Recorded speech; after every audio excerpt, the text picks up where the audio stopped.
Good morning. Welcome to Up to the Minute. I'm Todd Duplantis, and it's good to have you with us on this Wednesday morning, April the 9th. And for those keeping track, we are about a little over a week away from a 3-day weekend with Easter and Good Friday and a lot of other things happening. So we're looking forward to that. My co-host this morning, Dr. Alana Pagao, is joining me from the Northwest College. Good to see you, Alana. Good morning, Todd. Yes, I think we're all in the countdown to that 3-day weekend. Yeah, I mean, I was on vacation last week. I took a few days off, but I'm ready for another day off. So I think it was just last week with the Cougars game and the playoffs happening, March Madness. I think that just drained the whole city because everybody seems a little sluggish this week. Yeah, absolutely. But wow, what a game that was, wasn't it? It was incredible to the end. Yeah, it was great. Cougs fans heartbroken. It's 3 times in a row for those keeping a score where we've been heartbroken in the finals, but at least we made it there. Hopefully we'll be back again in the future. We want to thank you for watching us on this Wednesday morning. We're live on Facebook and YouTube, and we're here most days live at 10 a.m., most weekdays. But Lana, they can also watch the show anytime in social media and on our cable channel. Yes, we're live on the Houston Community College District Facebook page, not HCC, and YouTube. We're also on X, LinkedIn, and on HCCTV at noon, 5 and 10 p.m. Monday through Friday. So, Lana, we have a production that's being happening at HCC. In fact, if you're a fan of Wind in the Willows, of course, I remember reading that book many, many years ago. You'll be happy to know that we've got the production ongoing at HCC, and we've got joining us now HCC professor and director of the Wind in the Willows, Elisa Diehl. Good to see you, Elisa. Hello. Thanks for having me. Yeah, so we're looking forward to hearing about this production. We're going to hear how you're going to pull it off. It's about a rat, a mole, and a toad. For those of you Among who haven't other read the animals, book. lots of animals. Lots of animals in it. So stick around. Lana will be with you in about 10 minutes. But first, we're going to kick things off talking with one of our college vice presidents about its kids college. Dr. Alberto Urbina is the vice president of instruction and student services for HCC Southeast College. Welcome back to the show, Alberto. Good morning, Todd. Thank you so much for having me today. So tell us, Southeast is promoting a kids college. What's that all about? Yes, we're very excited this year, Todd, to be able to extend summer camps to our community students. And the camps are really geared towards young students, either in middle school or high school, that would like to get some college experience, but also would like to learn either about manufacturing, about logistics, about kinesiology, about business. So it's a great opportunity for current middle school students and current high school students to start taking courses at the college, start getting kind of used to being a college student, but also be able to learn really neat things related to some of the largest sectors of the local economy here in Houston, be able to connect with different professionals in the field, and be able to complete some really neat projects, hands-on projects that they'd be able to take home and share with their families. Now, I know we promote a number of summer camps, and we've been doing that here at HCC, and a lot of these camps are free, and they also include lunch. What are these camps? Are these low cost? Are they free? How's it working? Yeah, so it's a combination of both. We do have some camps that are covered by grant, and those camps have no cost to the student. And then other camps have very low tuition to be able to cover the cost, like you mentioned, of the snacks, of the lunch, and things like that. So it just varies, but we do have a good combination of no cost camps to the students, and then those that are very low tuition, and they're scattered throughout the summer. So we have some camps that will start as early as the second week in June, and then we have other camps that won't start until later on in the summer in July. So they're scattered all over the summer, and it's possible that if someone were interested, they could take multiple camps if their schedule allows. Yeah, I mean, if you've got kids that are going to be home during the summer and you're looking for things to do with them, especially things that they would enjoy and also that they get some learning experience, these seem like a perfect fit. Are these a week-long camp, 2-week-long camps? How does that work? Yeah, for the most part, the shortest camp that we have is a 3-day camp, Monday, Tuesday, and Wednesday, but most of them are going to be all week. So starting on a Monday, going all the way to a Friday, And usually the last day, the last couple of hours of the camp, we'll have kind of like a small ceremony for the students to be able to recognize their achievement of completing their first college course for many of the students, and being able to provide them with a certificate of completion, and really celebrating the success that they had during that week and during the camp. Do you anticipate a lot of these students are also going to be looking to get into the dual credit programs? Because I know those are very popular.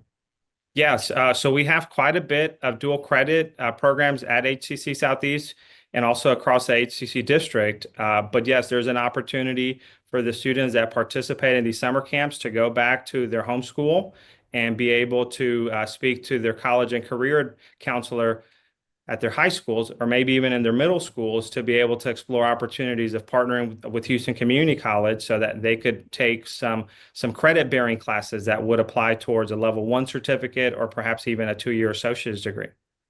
Now, are these being held on multiple campuses on the Southeast College? Yes, so some camps will be held at the Eastside campus, and other camps will be held at our Fraga campus. Those are the 2 locations currently that we have the summer camp scheduled. So very convenient, hopefully, for the Houston community to be able to access one of those 2 locations for their summer campers. And I also understand that you guys have a daycare plan available for students. How does that work, and has that been expanded? Yes, we have a drop-in daycare at the Eastside campus for those students that are taking college courses here on campus, and the age range for the young people that can be dropped in there are from 3 months all the way to 12 years old, and the operational hours Monday through Thursday from 8 a.m. to 2 p.m. and then in the afternoon, early evening from 4 p.m. to 9 p.m. So during those days and during that time frame, any HCC student can drop in their child there, and they will be well taken care of. We partner with the YMCA, and the YMCA provides all of the practitioners that are in there taking care of the young people. Is there a cost for the daycare?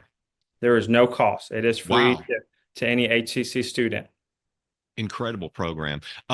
Let's talk about some events you guys have coming up in the month of April. I know you've got a spring fling, a welding career fair, and a business career fair as well. Yes, we have several events. The first one is a spring fling that I'd like to talk about. It's on May 5th. It's going to be from 11 a.m. to 1 p.m. here in the Student Life Building at the Eastside campus. And it's really just a great opportunity for students, for community members to stop by, do different hands-on activities to really celebrate the spring. And hopefully we're hoping for beautiful weather like we're having this week. And we're very excited about hosting that this year. On April 17th, we have our welding career fair for all of our welding students across the district, our current students. And the alumni of the department are welcome to come in from 10 a.m. to 1 p.m. It's going to be at the Eastside campus in the Workforce 2 building, and we expect quite a few employers to be there, and they're going to be actively recruiting students, talking to students, and perhaps even doing weld testing for those students that are interested in applying for their open positions. And then on April 24th, we're also going to have the business career fair here at the Eastside campus. It's going to be in the Learning Hub building, room 108, from 10 a.m. to 1 p.m. And we're inviting all of our business students throughout the district to come out, connect with companies, and learn about the great opportunities that are available at those employers.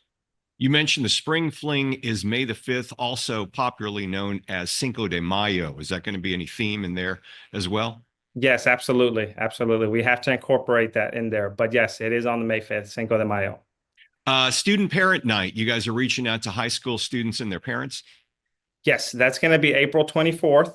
So we're inviting all of the parents of the current high school students, doesn't matter the grade, to come out to HCC Southeast, learn about the great programs that we offer here, learn about the great opportunities, financial aid, scholarships, and take a tour of the campus to be able to see all of the neat labs and programs that we offer here at the Southeast College. Alberto, you guys got a lot going on out there, especially in the month of April and moving on into May. Yes, sir, we do. We're looking forward to it, and we hope to see the community out here and really be able to showcase all the great things that we're doing here at HCC Southeast. Dr. Alberto Urbina is the vice president at the Southeast College. We'll have all the information on the events that he was talking about in our post after the show. Thanks, Alberto. Have a good day. Thank you. All right, we're going to take a short commercial break. When we come back, Lana will be talking with our drama production department. They've got a big production coming up. That's up in 60 seconds.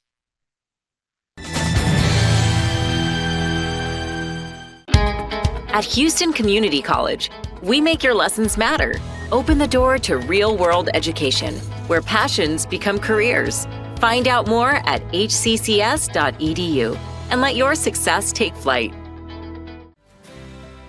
That one day at PE when they were like yelling at me and then you just linked arms with me. I don't think you know how much like that helped me.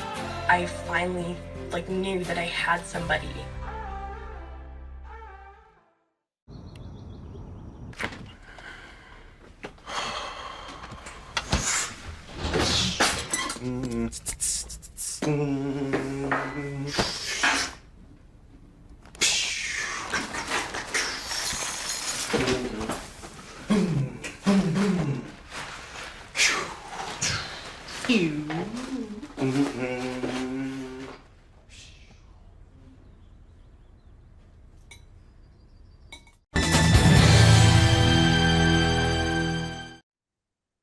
And now we're moving on to Elisa Diehl, HCC drama professor and director of The Winds in the Willow. Welcome back to the show, Elisa. Hello. So to set the stage, so to speak, long ago, a man told his young son a bedtime story of a rat and a mole who struck up a friendship in the rowboat and of a toad who loved fast cars. He then turned those bedtime stories into the timeless children's book, The Wind in the Willows. The story's been interpreted many times for stage, screen, and radio, but tell us the story of the play. Through line of rat and mole and badger and other friends of Toad staging an intervention because he's smashing cars all over the place. And they're trying to help him not either go broke from buying and smashing all these cars or get himself hurt smashing all these cars, and all sorts of shenanigans happen. And it's fun. It's good fun. It's fluffy, it's family friendly, and it's excessively British. It's very British. But it's a cute, fun, sort of silly story about animals who clearly think they're people, but are at heart still animals. Well, tell us about the fight choreography. Oh, well, anybody who's familiar with the story knows about the Battle for Toad Hall. It's one of the climactic moments in the book. And basically some neighbors take over the house at one point when Toad is elsewhere. I don't want to give spoilers for people who don't know the story.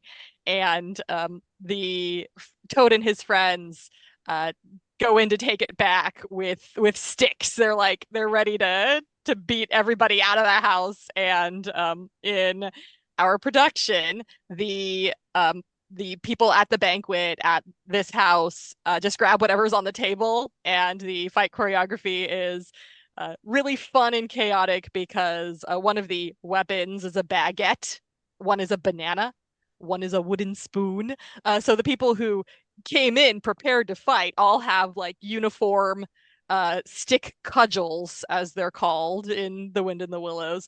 And everybody who wasn't expecting to fight just fights with whatever happens to be on the table. Right. I think I've fought with a baguette once or twice. So Very convenient. Yeah, exactly. So your scenic designer had a first with this production, right? Yes, actually.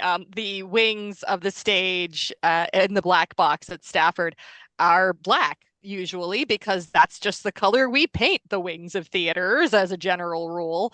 This time they're a bright, beautiful sky blue. It's super vivid, and it's a lot of fun to walk into the room.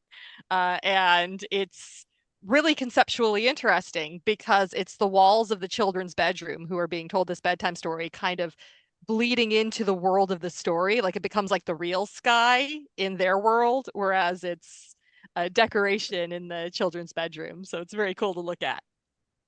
So this is the only HCC drama production this semester that's family friendly. And I know we just promoted a very provocative play that just ended. Have you had some positive response for this one? Well, it's been an interesting conversation. Am I allowed to say the A word on this show? It's been an interesting conversation with my friends who are parents of small children, where they're like, "Hey, it's Wind in the Willows. Oh, we want to go." And I'm like, "Well, just so you know, before you bring your children, we left in all the times that the other animals call Toad an ass, because that's not really a swear in 1908 in Britain." And they're like, "Toad, stop being an ass." And he's like, "Oh, what a foolish and heedless ass I am." And that's copied straight from the book, which is intended for small children. And I'm like, just so all the parents out there know, I left in that word because I couldn't think of an equivalent that had the same like evocative like usage. So if you are very concerned about your children hearing minor swear words, you probably don't want to bring them to this one. But you want to tell them that that just means donkey. So you're behaving like a donkey in British English, then it's good for anyone. It's a family friendly show. It's very cute. It's very sweet.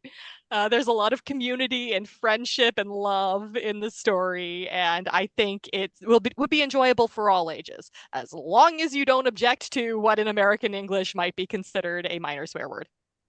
I'm pretty sure children of this age have heard worse.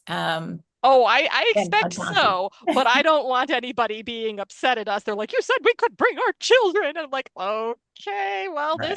this it's a G-rated book on the shelves at, Barnes and Noble or Half Price Books. They're in the children's section and they don't take that word out. So I don't know." Yeah. That's fair. For those audience members familiar with the story of Wind in the Willows, you say your play's ending will have a twist. Care to A share? little bit, yes. There is a little bit of my inner child on stage. The thing about an adaptation is the person who is doing the adapting gets a little bit of creative license. I, as so many people who have performed this story and converted it into various media forms have done, gave it a framing device where there's a mother reading the story to her two little girls. And they bring up something that bothered me when I was a child about the story. I'm like, well, but why for this one thing? And my personal mother's reaction is, it's just a story about animals and friendship. And that actually word for word wound up in the script. My mother's reaction is in the mouth of the mother on the stage.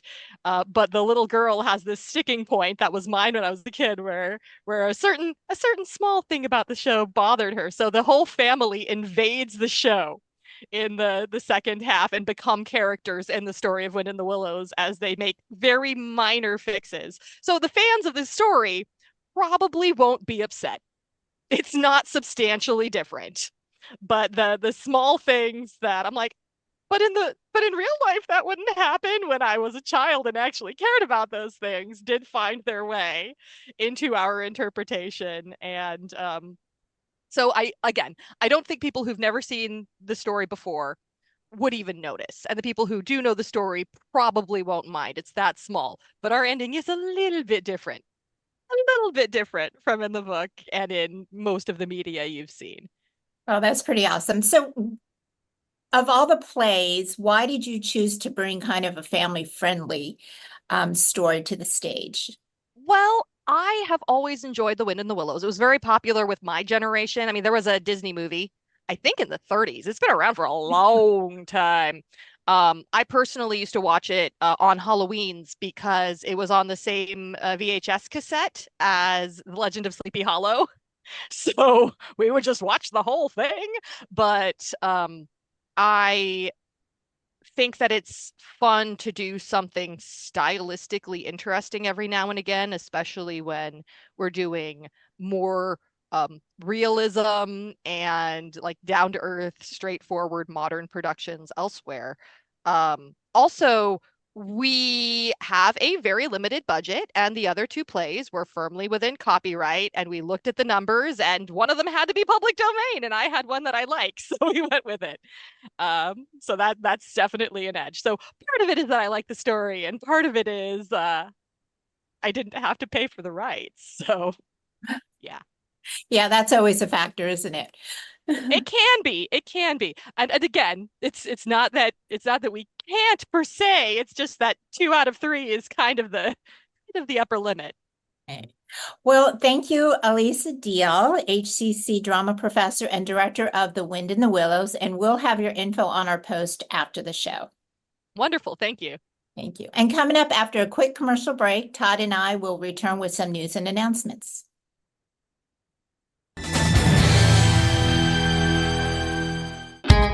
At Houston Community College, we make your lessons matter. Open the door to real-world education, where passions become careers. Find out more at hccs.edu and let your success take flight.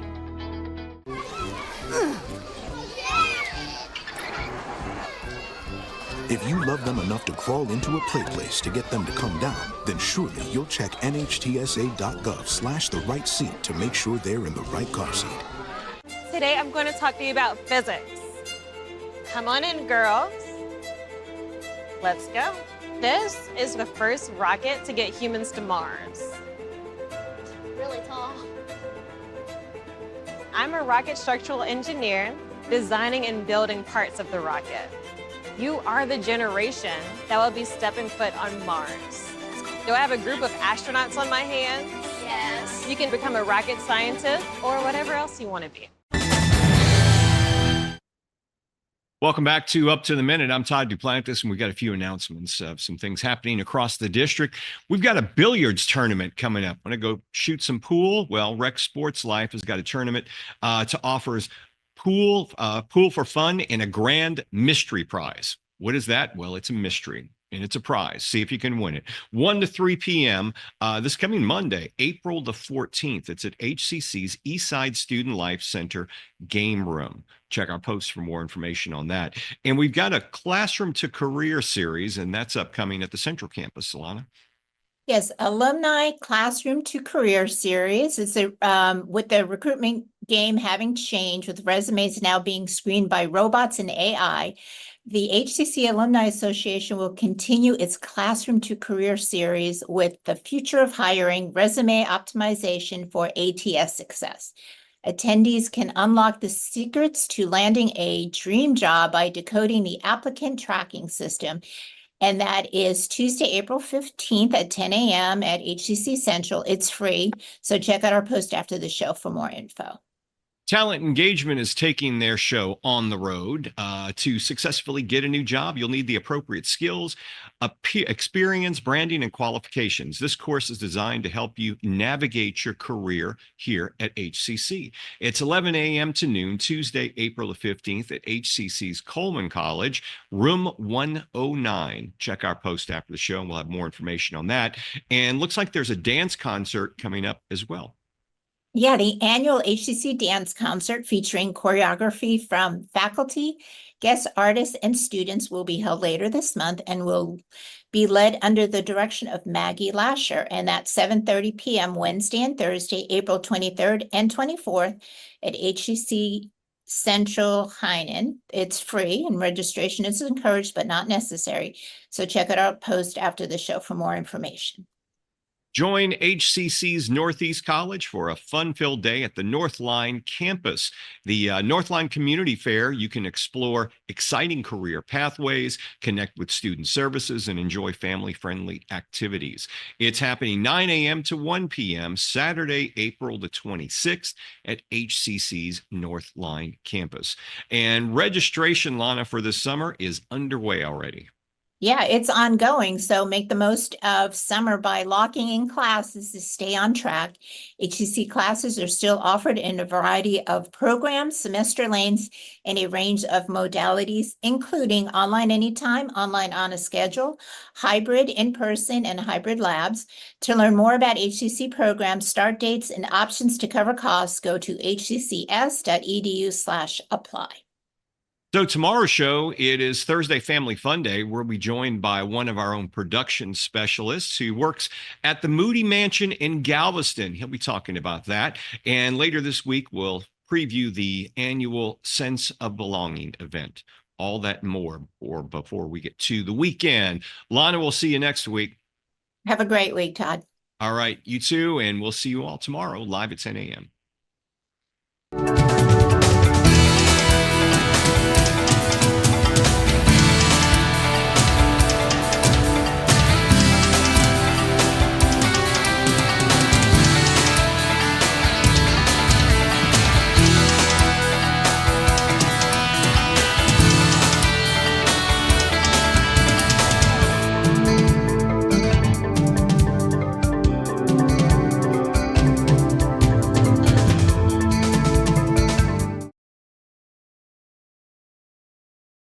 I think it's just vapor with flavor. It won't hurt my kid like cigarettes, right?